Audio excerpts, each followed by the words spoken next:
آپ میں کام کرنے کی لگن، جذبہ اور ہمت ہو، آپ کیا نہیں کر پاتے؟ ایسی ہی ایک کہانی ہے محکمہ ایکسائز میں۔ ایک سال قبل محکمہ ایکسائز کو جوائن کرنے والے بشارت سے محروم ای ٹی او مبشر شہزاد نے وہ کر دکھایا جو گزشتہ کئی سالوں سے نہیں ہوا تھا۔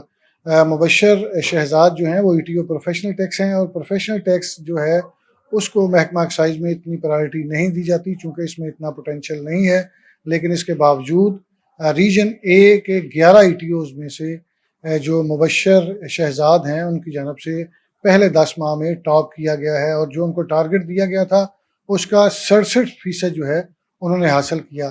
اسی حوالے سے ہم آج ان سے بات کریں گے کہ کس طرح انہوں نے یہ چیزیں مکمل کی، کس کوآرڈینیشن کے ساتھ، ٹیم ورک میں کیسا انہوں نے کوآرڈینیٹ کیا کہ لوگ جو ہیں وہ اب پہلے کی نسبت بہتر کام کر رہے ہیں، اور ان سے پوچھتے ہیں کہ یہ اپنی ورکنگ کس طرح کرتے ہیں۔ مبشر صاحب بتائیے گا، یہ منجانہ بلہ ہے، ہر چیز جو بھی ہوتی ہے وہ بڑی ہمارے لیے بلیسنگ ہوتی ہے۔ آپ کی آنکھوں کی بینائی نہیں ہے، لیکن اس کے باوجود آپ ایک پورے لاہور کو پروفیشنل ٹیکس میں لیڈ کر رہے ہیں، اپنی ٹیم کے ساتھ کام کر رہے ہیں، آپ نے ریجن اے میں اب ٹاپ کیا ہے، تو کس طرح یہ ممکن ہو پایا؟ حالانکہ مجھے اس ایکسائز کو کور کرتے ہوئے 10-12 سال ہو گئے ہیں، اس میں ہمیشہ پروفیشنل ٹیکس کو بالکل ایک چھوٹا سا ہیڈ سمجھا جاتا ہے اور اس پہ اتنا فوکس بھی نہیں کیا جاتا، لیکن آپ نے وہ کر دکھایا جو پہلے کئی سالوں میں نہیں ہوا۔ تو کس طرح کیا آپ نے؟ علی بھائی، پہلے تو اللہ کا شکر ہے کہ میں ایک بات کہتا ہوں کہ بصارت سے محروم ہونا بصیرت سے محروم ہونا نہیں ہوتا۔ میرے ہاں یہاں پہ جو ریجن اے میں 11 ای ٹی اوز ہیں، اور سیکنڈ ہائیسٹ ٹارگٹ میرا تھا 65 کروڑ زون 13 کا، اور 63 کروڑ 50 لاکھ میرا تھا۔ میں نے جب آیا تو اس وقت جب فیلڈ جوائن کی تو 47% پہ ریکوری تھی اگینسٹ دس ٹارگٹ، اور 4 ماہ میں میں اس کو اللہ کا شکر اب 70 پہ لے گیا ہوں۔ تو کیونکہ 44 کروڑ 26 لاکھ کے round about A G office سے ویریفائڈ میرے پاس ریکوری آ چکی ہوئی ہے۔ یہ کیسے ممکن ہوا؟ آپ نے کہا نا، میں نے کچھ مختلف تو نہیں کیا، لیکن صرف ایک چیز جو ایڈیشنل کی وہ یہ کی، میں بلیو کرتا ہوں ٹیم ورک پہ۔ جب میرا انٹرویو ہے نا پبلک سروس کمیشن کا، تو لیفٹیننٹ جنرل اس وقت ظفر میں اقبال صاحب نے مجھ سے پوچھا تھا کہ آپ تو بلائنڈ ہیں، آپ فیلڈ میں کام کیسے کریں گے؟ میں نے کہا sir, I believe in team work. دنیا آئی سے نکل گئی ہے، دنیا وی پہ بلیو کرتی ہے۔ وہ جو میں نے انٹرویو میں جواب دیا تھا اس کو میں نے پریکٹیکلی امپلیمنٹ ادھر آ کے کیا۔ میں نے اپنے تمام انسپیکٹرز کو کہا کہ دیکھو، ریکوری کے لیے میں تم لوگوں کے ساتھ ہوں، تمہارا مسئلہ میرا مسئلہ ہے، ہم مل کے ریکوری کریں گے۔ جہاں پہ کوئی پرابلم آئے گی میں تم لوگوں کے ساتھ جا کے کھڑا ہو جاؤں گا۔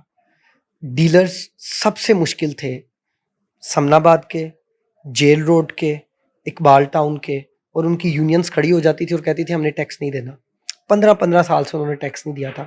میں نے کہا وہ ٹیکس دیں گے۔ ہم نے نیگوشیٹ کیا، ان کو ٹیبل پہ لے کے آئے بائی ہک اینڈ کروک، ان کو سیل بھی کیا، ان کی یونین سے نیگوسیشنز کی، میٹنگز کی۔ یہ کچھ پریکٹیکل سٹیپس ہیں جو میں اب آپ کو بتانے جا رہا ہوں۔ میں نے آ کے اس ریکوری کو اٹھایا جس ریکوری کو اتنا فوکس نہیں کیا جاتا تھا۔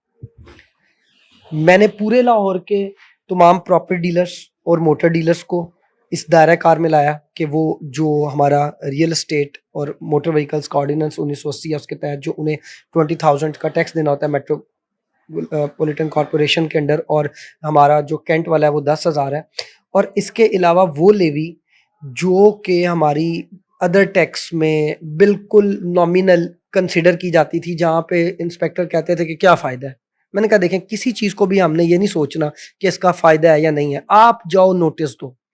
سر، رمضان میں سحری کے ٹائم میرے جو انسپیکٹرز ہیں وہ اٹھ کے جا کے ان کو سیل کرتے تھے، شام کو افطاری کے ٹائم وہ ریکوری لے کے آتے تھے۔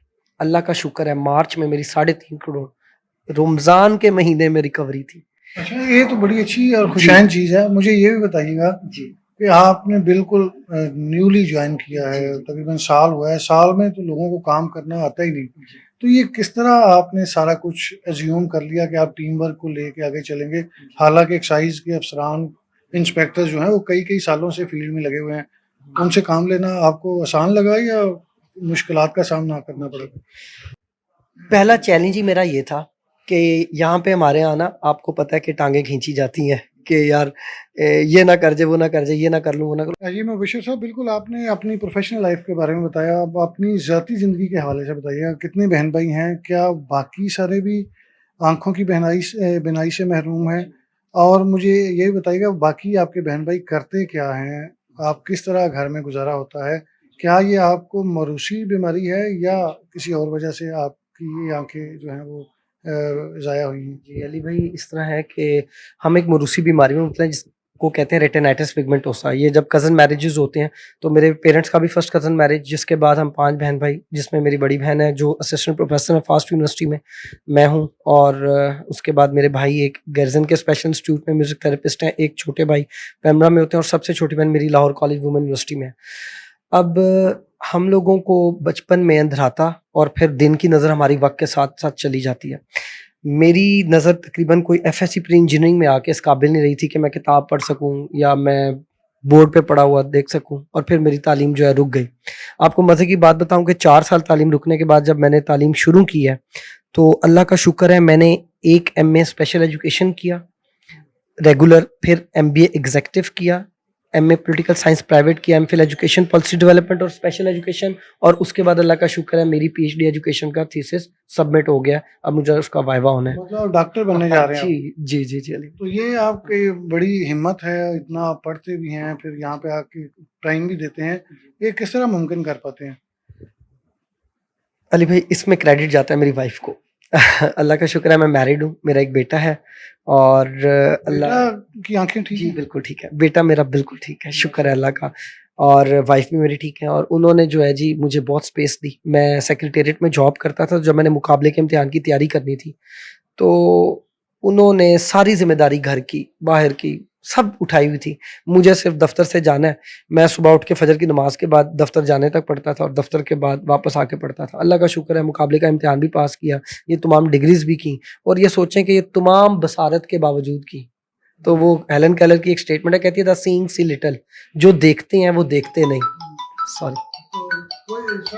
دیکھیں مبشر بھائی، یہ سارا کچھ ہم آپ کا سن رہے ہیں، مجھے خود اس چیز میں بڑی آپ کی ہمت نظر آ رہی ہے، محنت نظر آ رہی ہے. دنیا میں کوئی بھی کام جو ہے وہ محنت کریں تو وہ پاسبل ہی نہیں کہ وہ آپ ممکن نہ کر پائیں.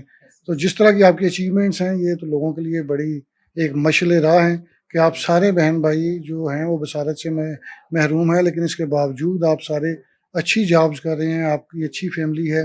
اللہ تعالیٰ آپ کو مزید ترقی دے، ہم آپ کے لیے بڑی نیک تمنائیں رکھتے ہیں. لیکن اہم بات یہ ہے کہ جس طرح ای ٹی او یہ مبشر شہزاد کی جانب سے ایک اس ایریا میں کام کیا گیا جو نگلیکٹڈ تھا، جس پہ اتنا فوکس نہیں کیا جا رہا تھا، اور اس کے باوجود انہوں نے اپنے ریجن ای لاہور میں ٹاپ کیا، اور ابھی تک وہ لیڈ کر رہے ہیں اپنی پوری جو ریجن ہے اس کو. تو یہ تمام لوگوں کو اس چیز سے سیکھنا چاہیے کہ اگر آپ آنکھیں رکھنے کے باوجود پراپر کام نہیں کرتے تو کس طرح پیچھے رہ گئے ہیں. اور ایک وہ بندہ جس کو اللہ تعالیٰ نے نظر والی نعمت سے محروم رکھا ہے، لیکن اس کے باوجود وہ محنت کر کے ٹیم ورک کے ساتھ سب سے آگے نکل رہا ہے، تو یہ ان کے لیے ایک لمحہ فکریہ ہے.